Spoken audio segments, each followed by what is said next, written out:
अब आगे भाई और बहनों ध्यान से सुनिएगा गुरुदेव क्या कह रहे हैं। परम पिता परमात्मा कबीर जी की असीम कृपा से आप पुण्यात्माओं को उस अमर लोक का, अपने निज धाम का, स्थान का, अपने असली ठौर ठिकाने का ज्ञान हुआ। क्या कह रहे हैं पूज्य गुरुदेव भगवान कि परम पिता परमात्मा कबीर साहिब जी की असीम रजा से बच्चों आपको अपने उस अमर लोक, अमर धाम, सतलोक का ज्ञान हुआ। भाई और बहनों, आप और हमें तो वर्तमान समय में कलयुग की बिचली पीढ़ी में सतलोक की जानकारी, सचखंड की जानकारी, सृष्टि रचना की जानकारी, सतभक्ति की जानकारी, अच्छे बुरे भक्ति कर्मों की जानकारी हमारे पूज्य गुरुदेव सतगुरु रामपाल जी भगवान की असीम कृपा से प्राप्त हुई है, उनकी असीम रजा से प्राप्त हुई है। हमने ना तो दाढ़ी मूंछ वाले कबीर को देखा, ना हम उनको जानते, ना पहचानते। भाई कबीर जी की असीम रजा से प्राप्त हुई, ये जानकारी मिली, तो आज वर्तमान में दाढ़ी मूंछ वाला कबीर कहां है जिसने ये जानकारी दी है? वो दाढ़ी मूंछ वाले रूप में तो 650 साल पहले आए थे, जिनको कबीर दास कहा जाता था। अब 650 साल पहले हम थे या नहीं थे हमें क्या पता, और थे भी तो हमें याद थोड़ी है। और उस समय उन्होंने क्या जानकारी दी थी आप और हमें याद थोड़ी है। हमें वर्तमान में ये जानकारी किसने दी? वर्तमान में ये जानकारी कौन दे रहा है? किस महापुरुष की असीम रजा से हमें ये जानकारी मिली है? वो हमारे लिए ओरिजिनल कबीर है, असली कबीर है। तो गुरुदेव सत्संग वर्तमान आप और हम आत्माओं के लिए कर रहे हैं, आप और हमें समझा रहे हैं, आप और हमें कह रहे हैं कि परमपिता परमात्मा कबीर साहिब की असीम रजा से बच्चों हमें अपने निज घर सतलोक की जानकारी हुई है। तो वर्तमान में तो सतगुरु रामपाल जी की असीम रजा से हुई है। तो हमारे लिए एकमात्र कबीर, एकमात्र परमात्मा केवल सतगुरु रामपाल जी हैं। इनके अलावा हम और किसी दाढ़ी मूंछ वाले कबीर को नहीं जानते, हम और किसी भगवान को नहीं जानते, और ना हमने इनके अलावा किसी और कबीर को जानने की जरूरत है। इतना दृढ़ विश्वास, इतना दृढ़ निश्चय जिस भगत को हो गया और यदि आजीवन मर्यादा में रहा तो भाई और बहनों उसका बेड़ा पार है। ये भक्ति पतिव्रता पद की है। 10 खसम बनाकर आप कभी भी सतलोक नहीं जा सकते। द्रौपदी की तरह 5 पतियों की औरत बनकर कभी मोक्ष प्राप्त नहीं किया जा सकता। अगर आपके घर में, आपके दरबार में 5 पतियों की फोटो है, उठा के बाहर फेंक दो, कूड़े में डाल दो, आग लगा दो। यदि आपके घर में दाढ़ी मूंछ वाले कबीर की फोटो, फिर आपके दादा गुरु जी की फोटो, पंडित चिदानंद जी की फोटो, गरीबदास जी की फोटो और बीच में सतगुरु रामपाल जी की फोटो, अगर इस प्रकार की कोई फोटो आपके घर में है, आपके दरबार में है, और यदि आपने उसको तुरंत प्रभाव से नहीं हटाया, आप मोक्ष की उम्मीद मत करना, क्योंकि आप तो पंचभरतार नारी हैं द्रौपदी की तरह। आत्मा एक है, उसका परमात्मा भी एक ही होना चाहिए। उसको कहते हैं पतिव्रता स्त्री। अरे जिसके 5 पति हों, जो 5 की पूजा करे, वो तो वैश्या है, वो तो वैश्या भक्ति होगी। गीता में जिसको व्यभिचारिणी भक्ति कहा है, व्यभिचारिणी यानी वैश्या। तो भक्तों का तो एक ही पति होना चाहिए, और भक्तों का पति उसका सतगुरु होता है। सतगुरु ही भगत का भगवान होता है। तो जिसके घर में, जिसके घट में, जिसके लोकेट में, जिसके दरबार में, जिसकी घर की दीवारों पर, जिसकी जुबान पर केवल एक परमात्मा उसका गुरु है, वो भगत ये पाड़ा जीतेगा। बाकी भैया भक्ति करते रहो, दान धर्म करते रहो, परमात्मा उसके प्रतिफल में मनुष्य जन्म दे देगा, धनमाल दे देगा, मनुष्य जन्म बर्बाद करते रहो।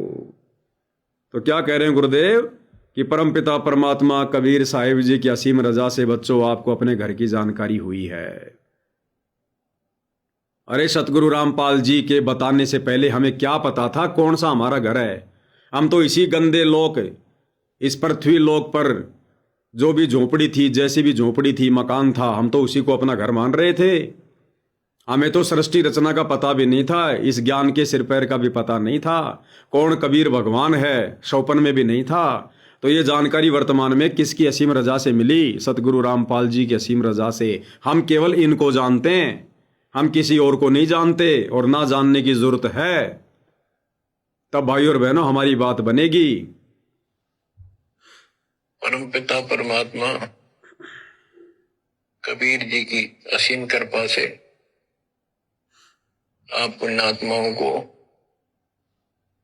उस अमर लोक का, अपने निज धाम का, स्थान का, अपने असली ठोर ठिकाने का ज्ञान हुआ।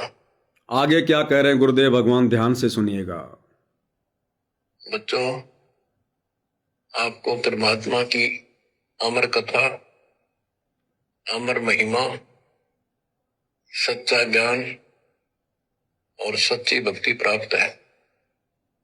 इसको सामान्य बात ना समझो, और आप सामान्य आत्मा नहीं हो। लख बर सूरा दूध ही लख बर सामद दे, लख बर ती जहान में तब सतगुरु सुना दे। क्या कह रहे हैं गुरुदेव भगवान की बच्चों, आपको अमर परमात्मा की अमर कथा सुनने को मिल रही है। आप अपने आप को सामान्य आत्मा मत समझना। सामान्य आत्मा कौन होती भाई और बहनों? सामान्य आत्मा उसे कहा जाता है जिस आत्मा के पास में शास्त्र अनुकूल सत भक्ति नहीं है, जिस आत्मा को सच्चा सतगुरु प्राप्त नहीं है। वो चाहे ब्रह्मा विष्णु महेश की आत्मा क्यों ना है, चाहे 33 करोड़ देवी देवताओं के शरीर में आत्मा क्यों ना है, वो सब सामान्य आत्मा है। जिसको सच्चा सतगुरु मिल गया, जिसको मोक्ष मार्ग मिल गया, काल की बेड़ियां काटने का हथियार मिल गया, तत्व ज्ञान मिल गया, वो विशेष आत्मा होती है, विशेष आत्मा। तो गुरुदेव कह रहे हैं बच्चों, अपने आप को सामान्य आत्मा मत समझना, हल्के में मत लेना अपने आप को। इस दुनिया में बड़े बड़े लोगों को देखकर, बड़े बड़े राजनेताओं को देखकर, बड़े बड़े धनपतियों को देखकर, बड़े बड़ी हस्तियों को देखकर, सेलिब्रिटीज को देखकर अपने आप को कमजोर मत समझना। अहंकार भी पैदा नहीं करना, मान बढ़ाई भी पैदा नहीं करनी, और मायूस भी नहीं होना, निराश भी नहीं होना। जो धन वर्तमान में आप और हम गरीब से दिखाई देने वाले, दबे कुचले से, काले कलूटे से दिखाई देने वाले आप और हमारे जैसे भक्तों को जो धन मिल गया, कबीरा सब जग निर्धना धनवंता ना कोय, धनवंता सो जानिए जिसके पास राम नाम धन होय।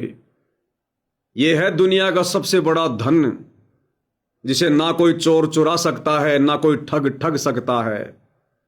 जिस धन को रखने के लिए बैंक की जरूरत नहीं है, तिजोरियों की जरूरत नहीं है, इस धन को छुपाने की जरूरत नहीं है।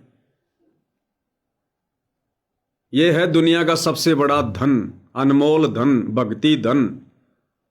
ये धन यहां के प्रधानमंत्री के पास नहीं है, ये धन यहां के राष्ट्रपति को नसीब नहीं है, ये धन यहां के सबसे बड़े धनपति को नसीब नहीं है।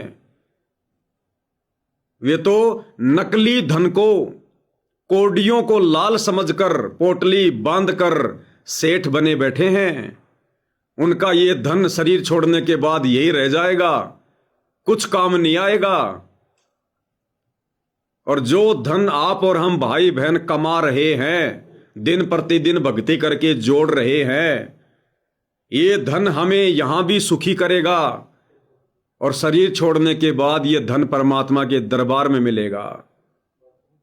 और भक्ति करते करते कोई आपत्ति आ गई, इस धन के प्रतिफल में परमात्मा हर तरफ से हमारी रक्षा करेगा।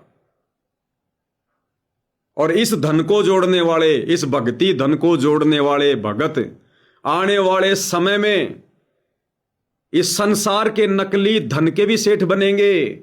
और जो आज इस सांसारिक नकली धन के सेठ कहलाते हैं, धनपति, कुबेरपति, अमीरपति कहलाते हैं।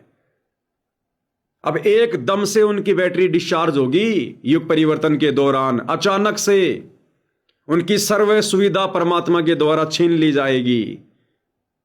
वो नकली सेठ थोड़े दिनों में आप और हमारे को कंगाल दिखाई देंगे, कंगाल।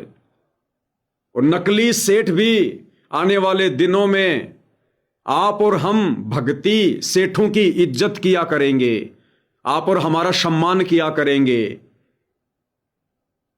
हमें चेयर पर बैठाकर खुद नीचे बैठा करेंगे कि आप तो हमारे से बड़े भगत हो।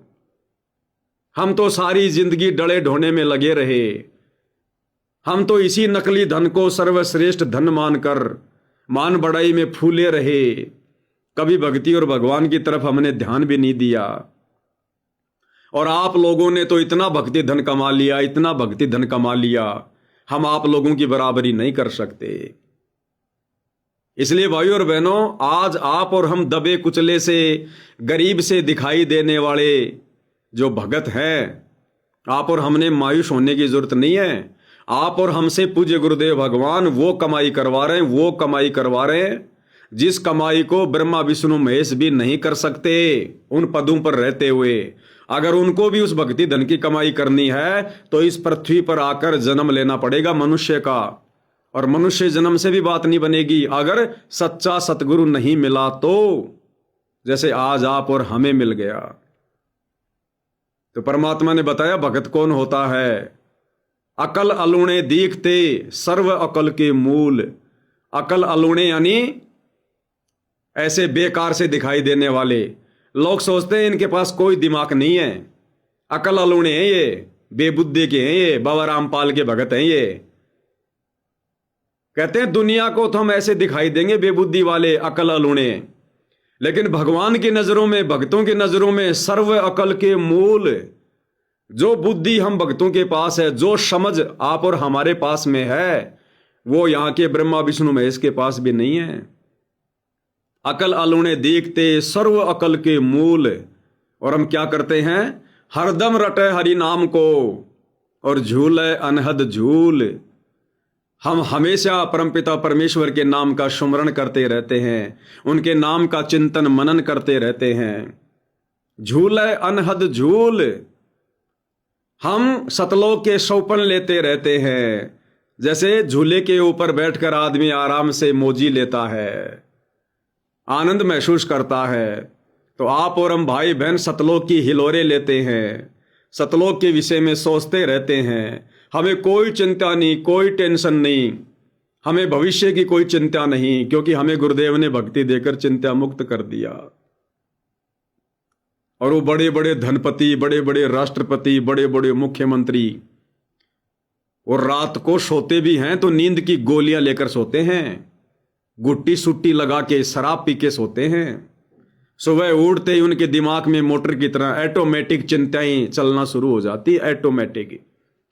जैसे किसी व्यक्ति के ऊपर 10-20 लाख रुपए का कर्जा हो और बेचारा गरीब आदमी है, और सामने वाले ने दबाव डाल दिया कि भैया अगर अगले महीने मेरे 10 लाख नहीं दिए तो देख लेना तेरे घर पे कब्जा करूंगा। उसके पास देने को रुपया नहीं। अब वो व्यक्ति क्या करेगा बेचारा, वो रात को तो जैसे तैसे चिंता में चिंता में चिंता में सो तो जाएगा। जैसे ही सुबह उठेगा उसको सबसे पहले क्या याद आएगा, और उसके 10 लाख रुपए देने हैं, हे भगवान कहां से लाऊंगा, कहां से इंतजाम करूंगा, 1 महीना आने वाला है। कितना दुखी, कितनी पीड़ा का सामना करता है वो आदमी। तो भाइयों और बहनों, यहाँ के जितने भी बड़े बड़े लोग आप और हमें दिखाई देते हैं ना, ये अंदर से खोखले हैं, खोखले, ये अंदर से थोते हैं, थोते। इनको इतनी चिंता रहती है, इतनी टेंशन रहती है, इतनी टेंशन रहती है, इनको रात को नींद भी गोलियां खा खा के लेनी पड़ती हैं। इनका ये लोक भी दुखी, और मरने के बाद इनका परलोक क्या होगा, महादुखी, सीधे लक 84 में, सीधे नरक कुंड में। तो आप और हमें पूज्य गुरुदेव भगवान ने कितना बाईपास निकाल दिया। हमें आज गुरुदेव भगवान की शरण प्राप्त करके, और जो ये ज्ञान समझ में आ गया है, हम भाई बहन यहीं पर सतलोक का सुख महसूस करने लग गए, यहीं पर, इस काल के लोक में, इस गंदे लोक में जिसको शराप मिला हुआ है।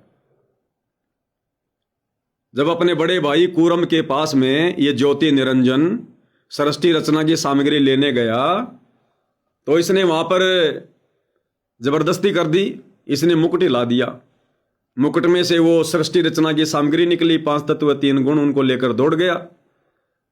पीछे से कूरम ने परमात्मा से कहा कि परमात्मा जी ऐसे ऐसे उसने मेरे से बदतमीजी की है और मैं उसकी पिटाई करूंगा। तो परमात्मा ने कहा कि बेटा नहीं, बड़े माफ करते हैं, छोटे गलतियां ही करते हैं, कोई बात नहीं, आज के बाद मैं उसको श्राप देता हूं, उसके लोक में कभी भी शांति नहीं होगी। इसी प्रकार से लड़ाई झगड़ा रहेगा, भाग दौड़ रहेगी, घर घर में लड़ाई झगड़ा, चिंता, टेंशन, ये वहां से श्राप लगा हुआ है। इसलिए तो यहां पर देवता भी सुखी नहीं है, देवताओं को भी दिन रात चिंता लगी रहती है। राक्षस कभी ऐसा कोई तप ना कर लें, ऐसी कोई भक्ति ना कर लें, तपस्या करके ब्रह्मा जी से, शंकर जी से, विष्णु जी से ऐसा कोई वरदान प्राप्त ना कर लें जिससे हमारे देवलोक पर उनका आधिपत्य हो जाए। लड़ाई झगड़े होते रहते हैं, उनके देवासुर संग्राम होता रहता है। आप और हम पृथ्वीवासियों से भी ज्यादा गुरुदेव ने बताया उनमें राग, द्वेष, ईर्ष्या, मान बढ़ाई सड़ रहे हैं, क्योंकि ये 21 ब्रह्मांड इसको श्राप लगा हुआ है। यहां शौपन में कोई सुखी नहीं, और जो जितना ज्यादा पैसा वाला वो ही उतना ज्यादा दुखी, उतना ही ज्यादा परेशान, उतना ही ज्यादा पीड़ित। केवल हमें दूर बैठा हुआ वो अच्छा दिखाई देता है, केवल दूर बैठा हुआ। कहते हैं ना कि दूर के ढोल सुहावने लगते हैं।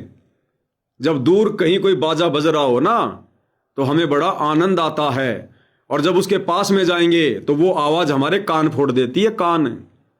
कहते हैं दूर के ढोल सुहावने लगते हैं। तो ये दुनिया वाले जो बड़ी बड़ी गाड़ियों में घूमते हैं, बड़ी बड़ी कोठियों में रहते हैं, बड़े बड़े राजपद प्राप्त हैं, मंत्री पद प्राप्त हैं, जो हमेशा टीवी चैनलों पर आते रहते हैं, बड़े बड़े लोग उनकी इज्जत करते हैं, माला पहनाते हैं, ये दूर के ढोल है, दूर के ढोल। ये हमें दूर से अच्छे लगते हैं,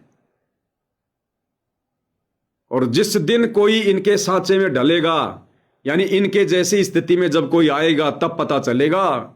सुबह से लेकर शाम तक उनको ढंग से रोटी खाने का भी समय नहीं मिलता। तो कहने का मतलब है गुरुदेव भगवान का कि बच्चों, आज आपको ये अमर परमात्मा की अमर कथा सुनने को मिल रही है। आपकी किस्मत के बराबर कोई भी नहीं है यहां पर, कोई भी। अपने आप को सामान्य आत्मा मत समझना। इस झूठे लोक की झूठी दुनियादारी को देखकर, यहां की झूठी रंग रेलियों को देखकर, यहां के झूठे सुखों को देखकर, चाहे तुम्हारा पड़ोसी सुखी है, चाहे तुम्हारे रिश्तेदार सुखी हैं, उनके झूठे सुखों को देखकर जो परमात्मा से दूर है, कभी भी मन में मायूस मत होना। वो तो सड़ रहे हैं, सड़ रहे हैं वो। तुम्हें जो आनंद आज प्राप्त है, भले तुम गरीब हो, भले तुम निर्धन हो, भले तुम्हारी जरूरतें बड़ी मुश्किल से पूरी हो रही है, लेकिन तुम्हें जो आनंद है, तुम्हें जो सुख है, वो यहां के सुरपति को भी नहीं है, यहां के सुरपति को भी नहीं है। भाई और बहनों, कभी कभार जरा सा विचार करके देख लेना, एकांत में बैठकर, कि सोचो मैं आज सतगुरु रामपाल जी की शरण में ना होता तो आज मेरी क्या दिनचर्या होती, आज मैं क्या कर रहा होता। सुबह उठते ही मैं कैसे भागता, कैसे दौड़ता, 2 टाइम की रोजी रोटी के लिए, परिवार की आवश्यकताओं की पूर्ति के लिए। फिर कभी बच्चों का जन्मदिन आ रहा है, समाज के देखा देखी उनका जन्मदिन भी मनाना पड़ता, जेब में पैसा नहीं है, किसी से उधार लेना पड़ता, 10 पड़ोसियों को बुलाना पड़ता, 10 रिश्तेदारों को बुलाना पड़ता, डीजे बजाना पड़ता, खाने पीने का इंतजाम करना पड़ता। लोग खा रहे हैं, पी रहे हैं, डीजे बजा रहे हैं, और खर्च करने वाला टेंशन में। फिर कभी लड़की की शादी आ गई, लाखों रुपया, 10-12 लाख रुपया कहां से लाए बेचारा, कर्जा करेगा, लोन लेगा। फिर लड़के की शादी आ गई, लड़की पता नहीं कैसी आएगी, बहू कैसी आएगी, लड़ाई करेगी, झगड़ा करेगी, क्या करेगी। बेचारे डर डर के जिएंगे, कहीं दहेज का मुकदमा ना लगा दे, कहीं जेल में ना डलवा दे।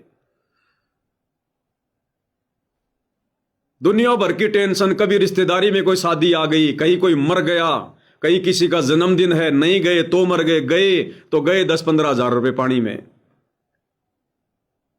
कहने का मतलब भाई और बहनों, सड़ सड़ के जीते हम, सड़ सड़ के। हमें परमात्मा ने हर प्रकार से बाईपास निकाल दिया, हर प्रकार के नशे से दूर कर दिया, हर प्रकार की सामाजिक बुराइयों से दूर कर दिया, झूठी यारी दोस्ती रिश्तेदारी से दूर कर दिया, झूठे लोग दिखावे से दूर कर दिया, दुनिया भर के खर्चे से दूर कर दिया, दुनिया भर के बार त्योहारों से दूर कर दिया। परमात्मा की भक्ति कर रहे हैं, स्वस्थ हमारा शरीर रहता है, कोई रोग नहीं, कोई शोक नहीं, नहीं तो हॉस्पिटलों में जो है वो सड़ते, कभी किसी से खून मांगते, कभी किसी से जो है वो किडनी मांगते, रिश्तेदार मुंह फेर लेते, भैया हमारे पास पैसा नहीं है, दे देंगे तो तू कहां से देगा। कभी बच्चों की फीस भरने के लिए किसी से पैसे मांगते। आजकल बच्चों की फीस भी बड़ी महंगी महंगी, कभी कोचिंग कराओ, कभी ट्यूशन कराओ, कभी ये करो, दुनिया भर के कोचिंग सेंटर, लाखों रुपया खर्च भी कर दिया, फिर भी उम्मीद नहीं कि ये नौकरी लग जाएगा।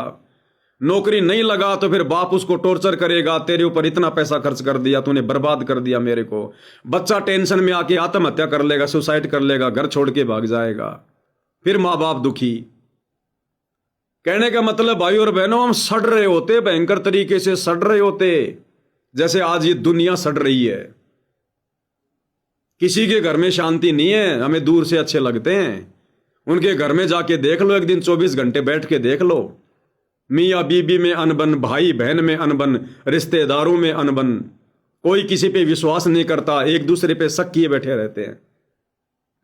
आज आप और हमारे दिल परमात्मा ने साफ कर दिए, पाक कर दिए।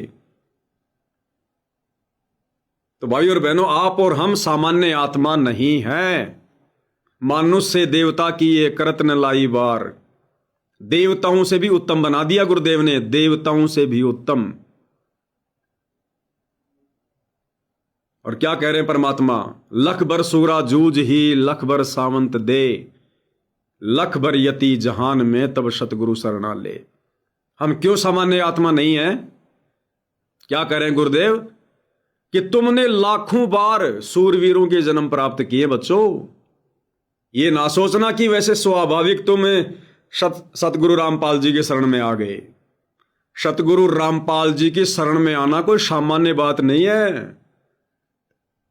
यहां का प्रधानमंत्री बनना सामान्य बात है, अमेरिका का राष्ट्रपति बनना सामान्य बात है, विष्णु पद प्राप्त करना, ब्रह्मा ये पद प्राप्त करना, शिव पद प्राप्त करना सामान्य बात है। सतगुरु रामपाल जी का भगत बनना, उनकी शरण प्राप्त करना, ये बहुत असामान्य बात है। कौन प्राप्त करता है? लख बर सूरा जूझ ही लख बर सावंत दे, और लख बर यति जहान में तब सतगुरु शरणा ले। सतगुरु कब अपनी शरण में लेता है? जब आत्मा लाखों बार सूरवीर के जन्म प्राप्त कर लेती है। और सूरवीर कौन होता है? जो संघर्ष के मैदान में, युद्ध के मैदान में अपनी गर्दन कटवा सकता है, लेकिन कभी पीठ दिखाकर वापस नहीं भागता।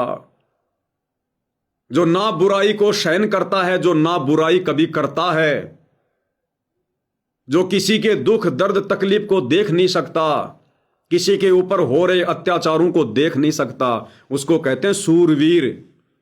सामाजिक भाषा में, संत भाषा में, भक्ति मार्ग में सूरवीर वो नहीं होता जो 10-15 को मार दे, किसी के सामने लड़ाई झगड़ा करने को तैयार हो जाए। भक्ति मार्ग में सूरवीर वो होता है जो मर्यादाओं के लिए संघर्ष करता है, प्रेम के साथ, अहिंसा के साथ। भक्ति मार्ग में वो है सूरवीर। भक्ति मार्ग में जिसने गालियां निकाल दी, जिसने लठ उठा लिया, जिसने मारपीट कर दी, वो कायर है, वो सूरवीर नहीं है, वो कायर है। और सामाजिक क्षेत्र में सूरवीर वो है जो लड़ाई के मैदान में सीना तान के खड़ा रहे, मरने को मर जाएगा लेकिन पीठ नहीं दिखाएगा। तो ऐसे ऐसे लाखों जीवन आप और हमने सूरवीर के भोगे। लख बर सूरा जूझ ही लख बर सावंत दे, लाखों बार आप और हमने जब जब हमारे को मनुष्य जन्म मिला, हमने सावंत देह शरीर प्राप्त किए। और सावंत देह शरीर क्या बताया गुरुदेव ने? जिसका एक हाथ या जिसके दोनों हाथ अपने पैर के घुटने से नीचे तक होता है, पैर के घुटने से नीचे तक। जैसे आपने गोरिल्ला नहीं देखा? गोरिल्ला देखा होगा आपने। गोरिल्ला जब चलता है तो ऐसे चलता है, उसके दोनों हाथ उसके घुटने से नीचे तक होते हैं। ऐसे ही आप और हमने लाखों मनुष्य जन्म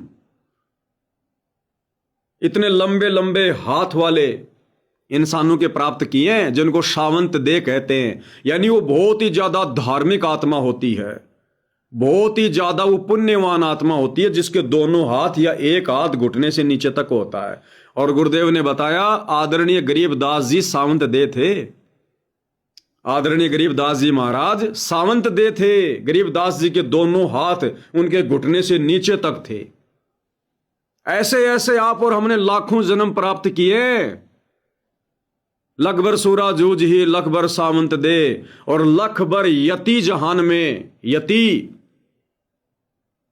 जो ब्रह्मचारी रहता है, जिसने सौपन में भी किसी स्त्री की कभी कामना नहीं की। हनुमान जी जैसे हमने लाखों यति के जीवन प्राप्त किए हैं। लाखों बार हम परमात्मा प्राप्ति के लिए यति के जीवन जी चुके हैं। तब सतगुरु शरणा ले। ऐसी आत्माओं को, ऐसी पुण्य आत्माओं को जो लाखों जन्म इस प्रकार के जी चुके हैं, उन आत्माओं को सतगुरु रामपाल जी की कलयुग की बिचली पीढ़ी में शरण मिलती है। कलयुग की बिचली पीढ़ी में। अब सोचो, ये दुनिया वाले भाई और बहनों, आप और हमारे पासिंग भी नहीं है, पासिंग भी। भले आज गांव का कोई पंच भी आपकी और हमारी इज्जत नहीं करता, क्योंकि सांसारिक लोग इज्जत करते हैं धनी आदमी की, अपने से ऊंचे पद और पोस्ट वाले की, अपने से ऊंचे रुतबे वाले की। भले आप और हमारी कोई इज्जत नहीं है विशेष, लेकिन परमात्मा की नजरों में आप और हमारे से बढ़कर किसी की इज्जत नहीं। तो आप और हमने तो भक्ति मार्ग में परमात्मा को रिझाना है, दुनिया को थोड़ी रिझाना है। हमने जगत को देख के थोड़ी चलना है, संसार को देख के थोड़ी चलना है। इसलिए गुरुदेव कह रहे हैं, बच्चों तुम्हारी किस्मत की तुलना यहां 21 ब्रह्मांड में किसी के साथ नहीं की जा सकती, क्योंकि आज आप और हमारा 21 ब्रह्मांड से बाहर निकलने का समय आ गया। और बाकी ये जितने भी बड़े बड़े देव महादेव हैं, ये तो अभी ना जाने कितनी बार लक 84 में गोते खाएंगे। तो आप और हमने अपने आप को सामान्य आत्मा नहीं समझना है। हम सतगुरु की विशेष प्यारी आत्मा है, प्रिय आत्मा है। भले कोई गरीब है, निर्धन है, शरीर से लूला लंगड़ा है, या काला कलूटा है, जैसा भी लोग कहते हैं, देखते हैं, परमात्मा इन चीजों को नहीं देखता कि ये भगत पतला है, इसकी हाइट छोटी है, इसका रंग काला है, सांवला है। नहीं, वो ये नहीं देखता। परमात्मा अपनी आत्मा देखता है, आत्मा के अंदर भक्ति धन देखता है। परमात्मा को शरीर दिखाई नहीं देते, परमात्मा को रंग दिखाई नहीं देता। वो परमात्मा है, वो केवल आत्मा देखता है। शरीर तो आप और हम जीव देखते हैं। शरीर देखकर पहचान तो आप और हम करते हैं, नाम से पहचान आप और हम करते हैं। परमात्मा नाम से और शरीर से पहचान नहीं करता। परमात्मा अपनी आत्मा देखता है, आत्मा के अंदर भक्ति धन क्या है वो देखता है। जैसे आपने देखा होगा, कई बार गांव में सरकार की तरफ से लोग आए, उन्होंने गाय और भैंस के कान में वो एक स्टेपलर सा मार देते हैं। आपने देखा होगा, एक मोर्ची लगा दी जाती है उसके कान के ऊपर। वो काउंटिंग होती है, इस गांव में कितनी गाय हैं, इस गांव में जो है वो कितनी भैंस हैं। वो सरकार के कैंडिडेट आते हैं और वो मोहर लगा जाते हैं और चले जाते हैं। जब दूसरा कोई आएगा साल भर बाद में काउंट करने के लिए, तो वो गाय या भैंस की शक्ल देख के थोड़ी पहचानेगा कि ये गाय पवन दास की है या ये गाय किसी और दास की है। वो गाय या भैंस की शक्ल से नहीं पहचानता ये किसकी है। वो मोहर चेक करेगा, मोहर के कितने नंबर हैं, इस नंबर से कंप्यूटर में देखेगा ये फला फला व्यक्ति की है, फला फला व्यक्ति की है। तो इसी प्रकार परमात्मा भगत का शरीर नहीं देखता, भगत का रंग नहीं देखता, भगत का सांसारिक धन नहीं देखता, भगत की पोजीशन नहीं देखता। परमात्मा केवल भगत का भक्ति धन देखता है, उसके भक्ति संस्कार देखता है। उस आधार से परमात्मा अपनी आत्मा को जानता है, पहचानता है। तो भाई और बहनों, गुरुदेव कह रहे हैं अपने आप को छोटा मत समझना, कमजोर मत समझना, मायूस मत समझना। ये दुनिया तुम्हारे कदमों के नीचे है, तुम्हारे कदमों के नीचे, क्योंकि तुम सर्वश्रेष्ठ भक्ति धन के धनी हो। तुम्हारा सतलोक जाने का नंबर आ गया। ये दुनिया तो ना जाने कितनी बार भवसागर में गोते खाएगी, कितनी बार लक 84 में कष्ट उठाएगी। जो आज हमें राजा बना दिखाई दे रहा है, महाराजा बना दिखाई दे रहा है, कुछ नहीं, वो केवल अपना संस्कार भोग रहा है। थोड़े दिन मौज मस्ती करके चला जाएगा, उछल कूद करके चला जाएगा, कर्म बिगाड़ के चला जाएगा, भक्ति धन नष्ट करके चला जाएगा जो कभी किसी जन्म में कमाया था, सीधा 84 में जाएगा और तुम सीधे विमान में बैठकर सतलोक जाओगे। तो कहने का मतलब है, हम भगत भाई बहनों ने दुनिया को नहीं देखना, दुनिया के चोंचलों को नहीं देखना, दुनिया के आडंबर और पाखंडों को नहीं देखना। हमने आंख बंद कर लेनी है संसार की तरफ से, मुंह मोड़ लेना है, पीठ कर लेनी है। केवल अपने गुरुदेव भगवान के चरणों में देखना है, अपने आत्म कल्याण को देखना है कि हमने तो यहां से बाहर निकलना है, हमने यहां से बाहर निकलना है। ये दुनियादारी के गेम ना जाने असंख्य जन्मों में हमने कितनी बार खेल लिए, कुछ नहीं मिला, हमें कुछ नहीं मिला। तो अब की बार 84 से पार, अब की बार 84 से पार। क्या कह रहे हैं मालिक? बच्चों, आपको परमात्मा की अमर कथा, अमर महिमा, सच्चा ज्ञान और सच्ची भक्ति प्राप्त है। इसको सामान्य बात ना समझो, और आप सामान्य आत्मा नहीं हो। लख बर सूरा दूध ही लख बर सामदे, लख बर की जहान में तब सतगुरु सुना जाए।